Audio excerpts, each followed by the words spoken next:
Kapolri dengan Jaksa Agung bicara, yang lain hadir, dan ini tidak boleh terjadi lagi. Kalau terjadi lagi, ya mohon maaf, ini akan diberhentikan dengan tidak hormat atau dengan hormat melalui sidang Dewan Kode Etik misalnya seperti itu. Harus ada ancaman seperti itu. Kalau nggak ada ancaman atau tekanan seperti itu, ya mungkin masih terjadi seperti itu. Bapak sepakat tidak kalau saya katakan begini? Dalam gesekan ini, yang ofensif itu adalah Polri. Karena Polri lah yang memperlihatkan pasukannya datang ke lingkungan sekitar Kejaksaan Agung, personil Polri pula yang melakukan penguntitan terhadap Jampitsus. Berarti Polri ini posisinya menurut saya ofensif, Kejaksaan Agung berada pada posisi defensif. Ya, Bapak sepakat dengan itu?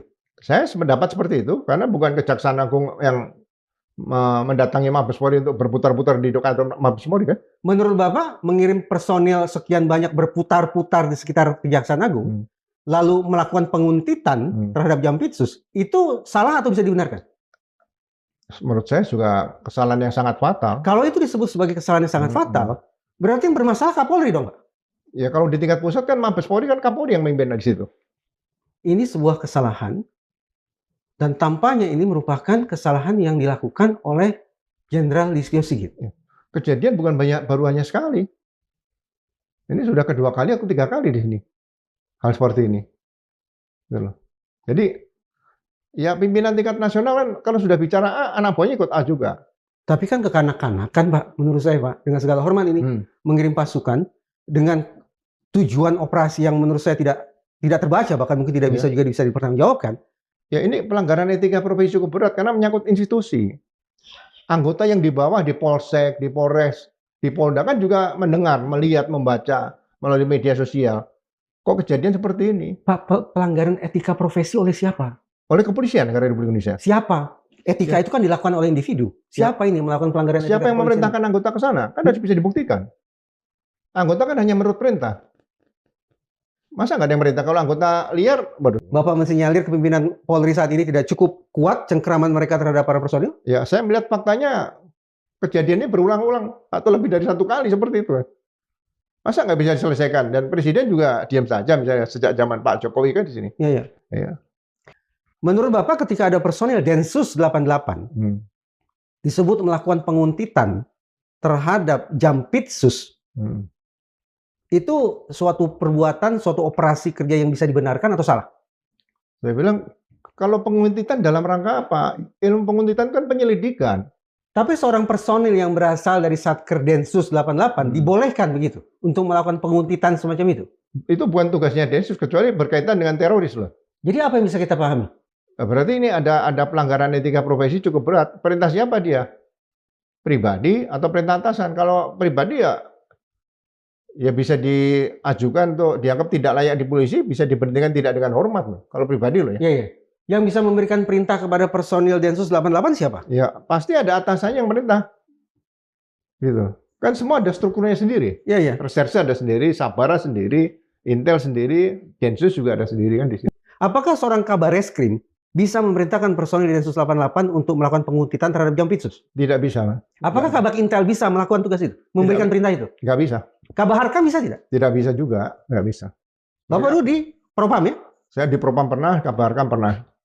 Positif, tidak boleh Kabar Harkam memberikan perintah kepada personil Densus 88 untuk melakukan penguntitan? Tidak boleh. Tidak boleh? Ya. Berarti secara normatif, satu-satunya pihak yang bisa memberikan perintah kepada personil Densus 88 untuk sekali lagi melakukan penguntitan terhadap Jampitsus adalah? Ya komandannya sendiri langsung, atasannya langsung. Kalau atasannya si atasan? Kapolri lah, sebutlah gitu.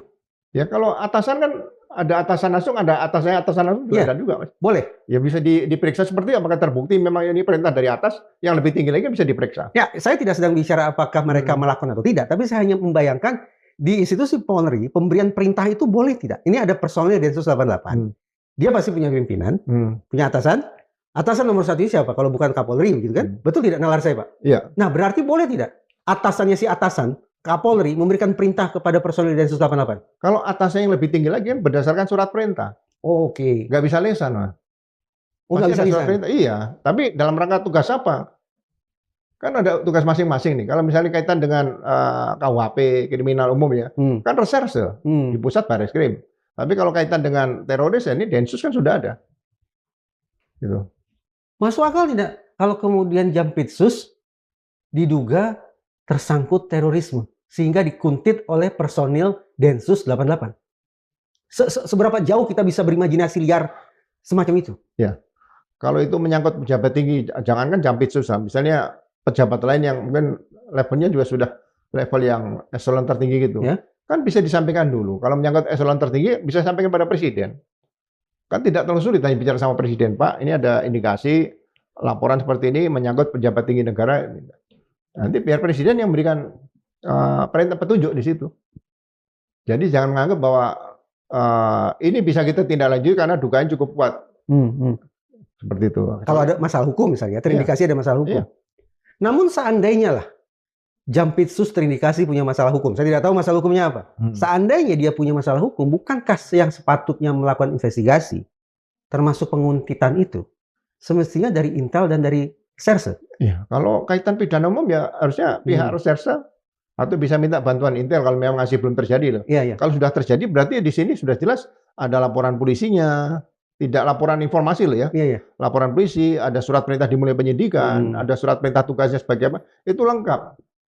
Tidak bisa hanya informasi kemudian diperintahkan buntuti, nggak bisa. Alhasil intuisi Bapak sebagai Jenderal Polisi Bintang 3, intuisi Bapak mengatakan ada apa ini sesungguhnya di balik penguntitan terhadap Jampitsus? Saya hanya membaca berita nasional. Ya. Jadi ada hal-hal tertentu yang banyak terjadi lah. Banyak terjadi misalnya kan dalam penegakan hukum ya. Dalam penegakan hukum mungkin di situ di sisi lain ada yang merasa dirugikan lah. Nah, yang dirugikan ini kan berarti kan juga punya teman. Nah, ini kan dari cerita-cerita dan sebagainya. Tapi kalau misalnya yang dirugikan ini temannya Polri ini, kan bikin laporan resmi dulu, didalami dulu. Jangan karena berteman panggil anggota coba buntuti, nggak bisa seperti itu. Kayak backing jadinya Pak ya? Ya seperti itu backing. Kalau backing vokal bagus, tapi backing seperti ini kan nggak bagus. Dan Bapak menduga ini bukan backing vokal? Ini kelihatannya kalau penugasan perorangan kemudian sampai ketahuan seperti itu ya, ini profesionalisme anggota yang membuntuti akan perlu dicek kembali. Memanfaatkan, bahkan mungkin menyalahgunakan Densus 88 untuk melakukan penguntitan terhadap sesuatu yang tampaknya terlalu kecil kemungkinannya terkait dengan terorisme.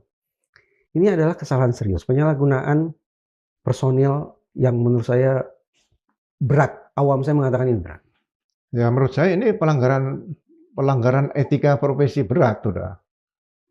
Coba kalau misalnya jadi korban anggota, terus anggota mau disalahkan, padahal anggota juga pasti punya keluarga, ya kan? Dia pasti bertugas pamit sama keluarganya.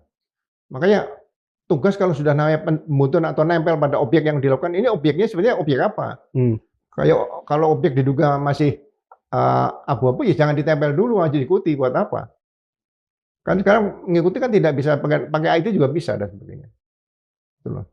Terus tanya kerjasama misalnya di pembuntutan di hotel misalnya gitu, kan bisa pakai CCTV ada nggak situ? Kan kerjasama. Namanya undercover kan bisa kerjasama dengan petugas hotel. Semestinya. Jangan secara fisik hadir main pakai HP itu bukan penyamaran yang full undercover itu. Ya itu. Jadi yang pertama ya itu tadi penugasan harus disesuaikan dengan ancamannya, apa ancaman, sasarannya apa, targetnya apa nih. Dan kalau misalnya targetnya tidak pas, kita juga dari dulu disampaikan bahwa kalau ada perintah yang tidak sesuai perintah atasan yang tidak sesuai dengan undang-undang atau peraturan bisa ditolak.